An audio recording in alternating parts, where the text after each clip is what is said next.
ফিলিস্তিনিদের উপর ইসরায়েলি বাহিনীর অত্যাচার এখন বিশ্বব্যাপী নজর কেড়েছে। পৃথিবীর একাধিক প্রান্তে হচ্ছে প্রতিবাদ সমাবেশ। আর বাংলাদেশও পিছিয়ে নেই বিশ্বব্যাপী এই কর্মসূচি পালনে। 12 এপ্রিল মার্চ ফর গাজা কর্মসূচিতে হাজারো মানুষের মুখে ছিল ফ্রি প্যালেস্টাইন স্লোগান।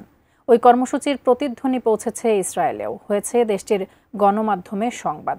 কিন্তু আবারও কী কারণে বাংলাদেশের নাম ইসরায়েলি গণমাধ্যমে, সেই বিষয়ে বিস্তারিত জানাচ্ছেন ইশতিয়াক হোসেন।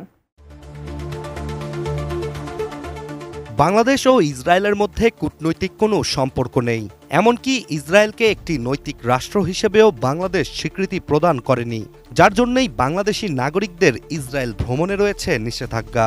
এছাড়া 2021 সালের পূর্বে বাংলাদেশি নাগরিকদের পাসপোর্টেও স্পষ্টভাবে উল্লেখ ছিল যে এটি পৃথিবীর সব দেশের জন্য বৈধ, একমাত্র ইসরায়েল বাদে। নির্মাণ কাজেও আমি বেছে নেই CSRM TMT 500W, committed for better still। এদিকে 12 এপ্রিল মার্চ ফর গাজা কর্মসূচির মাধ্যমে বাংলাদেশের লাখ লাখ মানুষ একত্রিত হয় ফিলিস্তিনের মানুষের প্রতি সংহতি জানাতে। এ সময় প্রতিটি মানুষের মুখে মুখে ছিল ফ্রি প্যালেস্টাইন স্লোগান। অনেকের হাতে ছিল ইসরায়েলের প্রধানমন্ত্রী নেতানিয়াহুর ছবি, আবার অনেকের কাছে ছিল ফেস্টুন। তবে ওই কর্মসূচির মধ্যে নেতানিয়াহুর ছবিকে জুতো দিয়ে পেটানোর কিছু মুহূর্ত নজর কাড়ে আন্তর্জাতিক গণমাধ্যমের পাশাপাশি ইসরায়েলেরও। প্রকাশিত হয় একাধিক প্রতিবেদনও।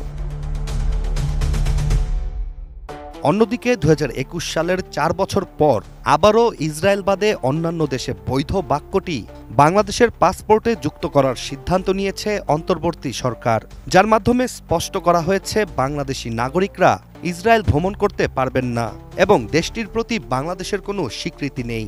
আর এই সিদ্ধান্তই নতুন করে নজর কেড়েছে আন্তর্জাতিক গণমাধ্যম ও ইসরায়েলি গণমাধ্যমের।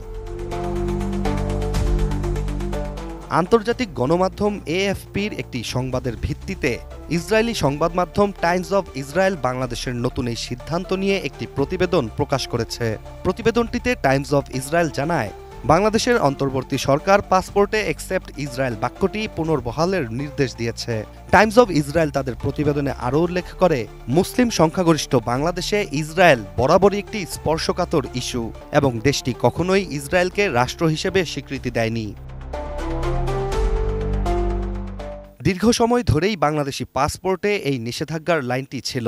তবে 2021 সালে ক্ষমতাচ্যুত প্রধানমন্ত্রী শেখ হাসিনার শাসনামলের শেষ দিকে পাসপোর্ট থেকে অ্যাকসেপ্ট ইসরায়েল বাক্যটি বাদ দেওয়া হয়। বিষয়টি তখন বেশ বিতর্ক তৈরি করলেও তৎকালীন সরকার জানিয়েছিল এটি নীতিগত পরিবর্তন নয়, বরং কারিগরি সংশোধন। এই সিদ্ধান্ত এমন এক সময়ে এসেছে যখন বাংলাদেশ জুড়ে ফিলিস্তিনের প্রতি সংহতির ঢেউ জোরালো হয়েছে। এছাড়া বিশ্লেষকদের মতে ইসরায়েল বাদে বাক্যটি ফিরিয়ে এনে বর্তমান সরকার মূলত বাংলাদেশের দীর্ঘদিনের পররাষ্ট্র নীতি ও জনমতের প্রতিফলন ঘটিয়েছে। Ishtiaq Hossain, ATN news.